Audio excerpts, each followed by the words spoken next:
আসসালামু আলাইকুম এভরিওয়ান, আশা করি আপনারা সবাই ভালো আছেন। আলহামদুলিল্লাহ, আল্লাহর রহমতে আমি অনেক ভালো আছি। তো চলে আসলাম আপনাদের মাঝে মিথ্যা অপবাদে অপরাধী গল্পের পার্ট 6 নিয়ে। পরের দিন সকালে কলেজে যাওয়ার সময় শুনতে পেলাম অনন্যার নাকি রাত্রে খুব জ্বর এসেছে, তাই সে কলেজ যাবে না। তাই আমি আঙ্কেলকে বলে কলেজের উদ্দেশ্যে রওনা দিলাম। অনন্যার শরীর খারাপের জন্য সে বাসাতেই থেকে গেল। আমি কলেজে গিয়ে আমার ক্লাস খুঁজে পাচ্ছিলাম না, তাই আমি সমস্ত ক্লাস ঘুরে ঘুরে দেখতে লাগলাম। তখন দেখলাম লাকিও এসেছে কলেজে, তাই আমি ওর কাছে গেলাম। কাছে যেতেই সে জিজ্ঞেস করলো, কেমন আছো? তখন আমি বললাম, ভালো আছি। তখন সে বলে উঠলো, অনন্যা কই, ওকে তো দেখছি না। তখন আমি বললাম, অনন্যার একটু জ্বর এসেছে, তাই আজকে কলেজে আসেনি। তখন আমি বললাম, আচ্ছা আমাদের ক্লাসরুমটা কই, আমি তো খুঁজেই পাচ্ছি না। তখন লাকি বলল, আচ্ছা ঠিক আছে, চলো তুমি আমার সাথে। তারপর লাকি আর আমি আমাদের ক্লাসরুমে চলে গেলাম। গিয়ে লাকি ওর সিটে গিয়ে বসে পড়লো, আমিও আমাদের রুমের একটা পিছনের সিটে গিয়ে বসে পড়লাম। একটা ছেলে এসে আমার পাশে বসলো। সে বসেই বলল, আমি রাহাত, তোমাকে দেখে নতুন মনে হচ্ছে, তোমার নাম কি? তখন আমি বললাম, আমার নাম হচ্ছে আবির। তখন রাহাত বলল, আমরা কি বন্ধু হতে পারি? তখন আমি বললাম, অবশ্যই, কিন্তু আমাকে তুই করে বলতে হবে। তখন রাহাত বলল, আচ্ছা ঠিক আছে চল, আমার বন্ধুদের সাথে পরিচয় করিয়ে দিই। তখন আমিও বললাম, আচ্ছা ঠিক আছে চল। রাহাত তার বন্ধুদের কাছে আমাকে নিয়ে যেতেই বললাম, হাই আমি আবির। ওরাও বলতে লাগলো, আমি মেহেদি, আমি হাসিব, আমি সারা, আমি রিতা, আমি রাফি। ওদের সাথে কথা বলতে বলতেই ক্লাসের ঘন্টা বাজলো। তাই আমরা সবাই ক্লাস করতে চলে গেলাম। যথারীতিতে আমাদের ক্লাস শুরু হয়ে গেল। যথারীতিতে ক্লাস শেষে লাকি সহ সবাইকে বিদায় দিয়ে আমি বাসার দিকে হাঁটা দেওয়া শুরু করলাম। বাসা থেকে আমাদের কলেজের দূরত্ব বেশি না, মাত্র 10 মিনিট লাগে।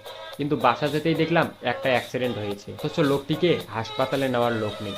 আমি যা বুঝলাম, এদেশের মানুষ শুধু অন্যের বিপদ দেখতেই পারে, কেউ আর সাহায্য করতে পারে না। লোকটার গাড়ি অ্যাক্সিডেন্টে খারাপ হয়ে যাওয়ায় আমি লোকটিকে সিএনজিতে করে হাসপাতালে নিয়ে গেলাম।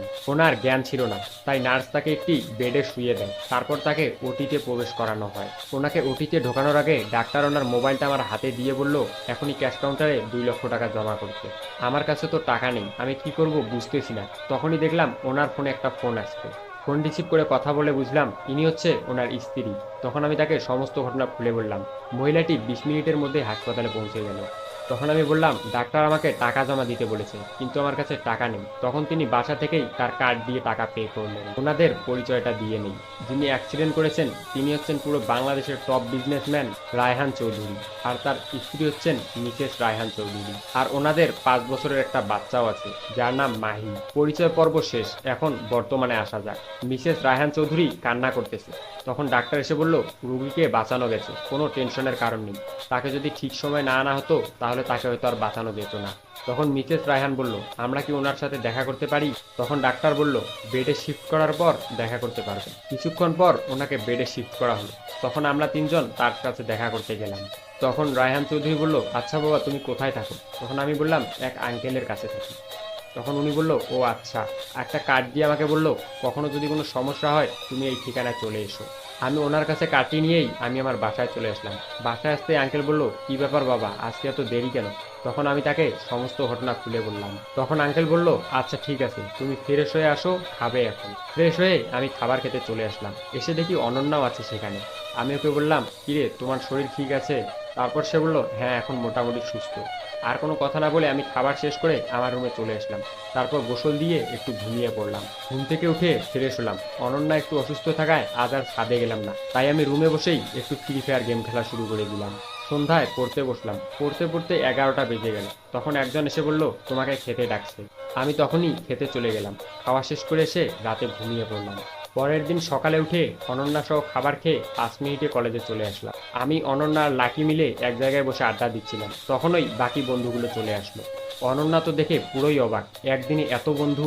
আমরা সবাই হাসতে শুরু করে দিলাম। তখন আমি রাহাতকে বললাম, আচ্ছা রাহাত, তোর জিএফ নাই? তখন রাহাত বলল, না রে বন্ধু, আমার কপালে আর জিএফ হলো না। তখন মেহেদি বলে উঠলো, একদম মিথ্যা কথা বলবি না, তাহলে সাইমাকে? তখন রাহাত একটু রাগী কণ্ঠে বলল, এই ওই নাম আর একবারও বলবি না। আসলে সাইমা হলো লাকির খালাতো বোন।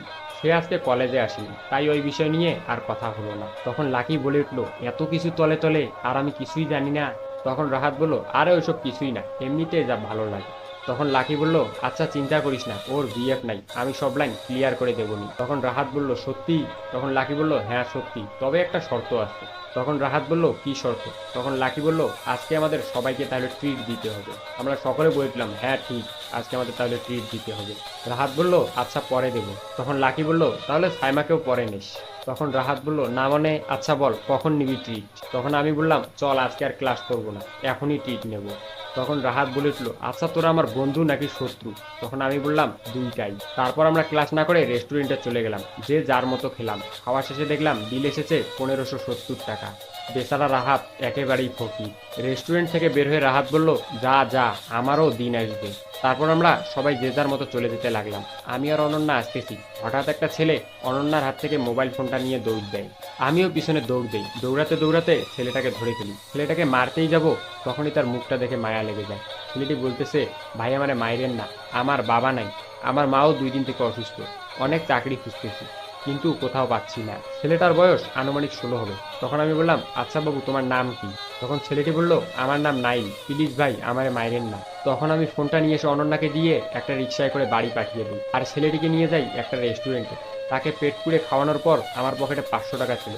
সেই টাকা দিয়ে তাকে কিছু পত্রিকার কাগজ কিনে দিই, আর বলি, এগুলো বিক্রি কর, বিক্রি করে যে লাভের টাকা হবে সেটা দিয়ে তোর মায়ের জন্য ওষুধ কিনে নিয়ে যাস। তখন নাইম বলল, ভাই আপনার মন অনেক ভালো, আপনার মতো মানুষ আজ পর্যন্ত আমি খুঁজে পাইনি, আমি মাকে গিয়ে আপনার কথা বলবো।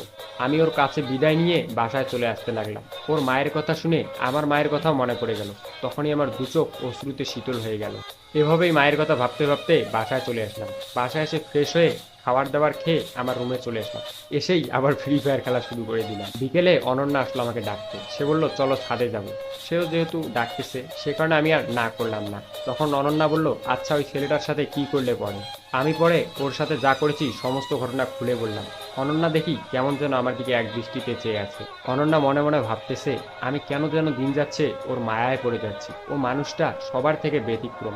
আমি কি ওকে ভালোবেসে ফেলেছি? আরে না, আমরা তো বন্ধুর মতো। তখন আমি অনন্যার দিকে তাকিয়ে বললাম, কি হলো, চুপ করে আছো কেন? তখন অনন্যা বলল, না কিছু না, এমনিতে। তখন অনন্যা বলল, তোমাকে একটা কথা বলবো? তখন আমি বললাম, অনুমতি নেওয়ার কি আছে, বলো। তখন অনন্যা বলল, আচ্ছা তোমার কেমন মেয়ে পছন্দ? আমি একটু অবাক হয়ে তার দিকে তাকিয়ে বললাম, হঠাৎ এমন প্রশ্ন কেন?